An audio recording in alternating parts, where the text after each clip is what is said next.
Hey everybody, it's Amy, and I'm back with a year in the life of a professional craft art. That's me, and it's week 18.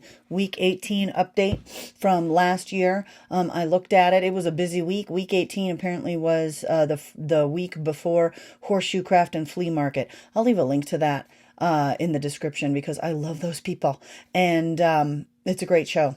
So it was just description pretty much of every day that week, really slamming production and getting things done. So these are the notes that I took. Number one, take notes on your products and save them on a computer. What I mean by that is take notes about making the thing, okay, and special little tweaks and things you do.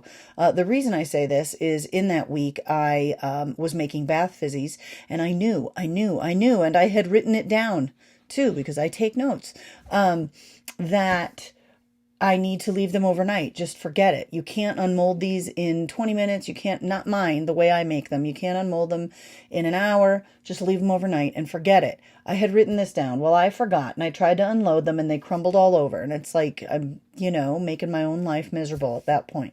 So take notes, heed them. Okay, listen to yourself. But write things down when you're making new products and you're making new things. Write it down so you can refer to it later, especially if it's something you do only yearly or twice a year, which is what I do with the bath fizzies because they're a pain in the ass to make. Okay, and then this is another thought, because that whole week, every single day, I was making products, and then I sold them on Saturday. So, Sunday, Monday, Tuesday, Wednesday, Thursday, Friday. That whole week I was making products, and I thought about this, is this advised? Is it not advised? For me, I find myself more productive if I have a tighter deadline. Okay. I need a tighter deadline, because I have no choice. I have no choice but to do the thing that I need to do.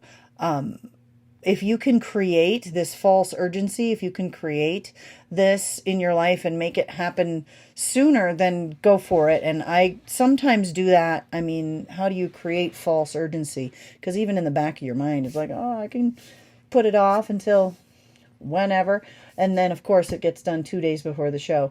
That just seems to be the way I am. I work better under a tight deadline. I know this about myself. I sacrifice social time for that, I schedule it because I have no choice. It works for me. That said, in that week, I also was printing out labels for my sugar scrubs, and the printer failed. It just completely failed, and I had to call tech support, and I had to figure it out, and I spent all this time, and I think it was that Friday night. I think it was the night before the show. And so that was not good. So don't leave the technology stuff for the last minute. Like, you can hand stir sugar scrub, if you had to, if your mixer didn't work. But if you could print your labels, a week before, and then you had tech problems a week before, you've got days to figure it out. So production things you can do by hand, things that don't require, it's me and my hair today. I'm distracted by my hair. Sorry. Are you? Tell me in the comments. Yeah. Keep up to date on your technology. Make sure your technology is working. Print your labels ahead of time if you have them, or if you need things printed out. Do that ahead of time. That's my advice for this update. I appreciate you hanging out with me. Let me know what you think in the comments. Let me know what questions you have. Right now, in real time, it's not week 18 of the year. Right now, this is my update from last year, week 18. But I am starting to think about my first show of the season and get moving on it. Not too hard, though, to be honest, because I need a tighter deadline. All right. Leave a comment. Thumbs up for me if you're cool like that, and make sure you subscribe. I will see you next time with another update. Take care. Bye.